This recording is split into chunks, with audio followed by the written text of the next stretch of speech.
YMCA Buffalo Niagara is supporting local kids in sports. Joining us now to share the details is YMCA Communications Director Paul Stockman, a familiar face for the viewers here at Channel 4.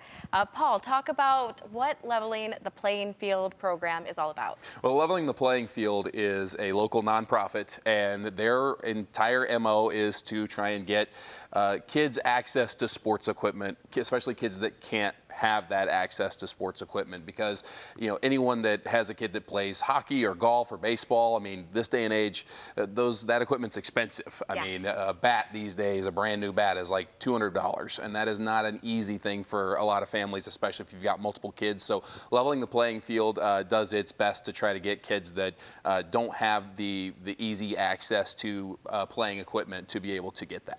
Okay, and who could participate in a program like this? Well, in this program, this week we are doing Family Fun Week here at all of our YMCA Buffalo Niagara locations. And basically what's going on right now is that if people want to bring new or gently used sports equipment to one of our branches and they are not a member of the Y, then we will allow them to save $50 on their membership. Now, if you're already a member, or if you just want to do something out of the goodness of your heart, bring in a new or gently used piece of sports equipment. We will take those donations at 3 of our locations, our Southtowns locations, our Lockport location, and our Independent Health location in Amherst. Okay, and talk about, how people can support if they want to.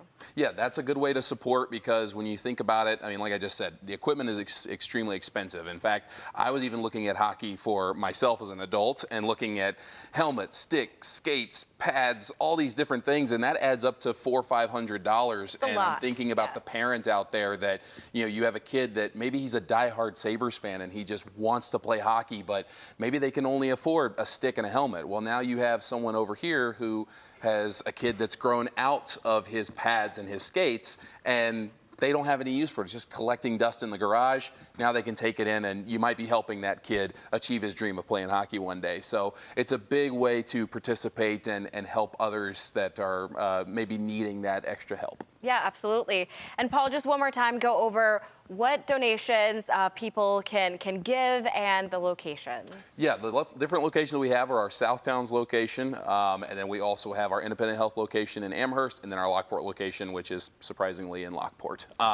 Just kidding. But it is in Lockport, and you can bring basically any equipment that you can think of, just about. I mean, you can bring baseball bats, baseball gloves, you can bring basketballs, you can bring kickballs, you can bring golf, you can bring volleyball equipment, soccer. It's not just limited to basketball. I know YMCA is really known for our basketball, but we are trying to provide basically any kid the opportunity to play, because that is one of our main tenets, is increasing access for youth sports. So bring some of that equipment, allow kids to play some of those youth sports, and that's a way that you can help out. And now's the time for spring cleaning, so people can look to see in their basements if they have any of this extra gear just lying around. Exactly. All right, well, thank you so much for joining us this morning. And stay with us. Mike shares a look at Buffalo's most accurate forecast when Wake Up returns on the CW23.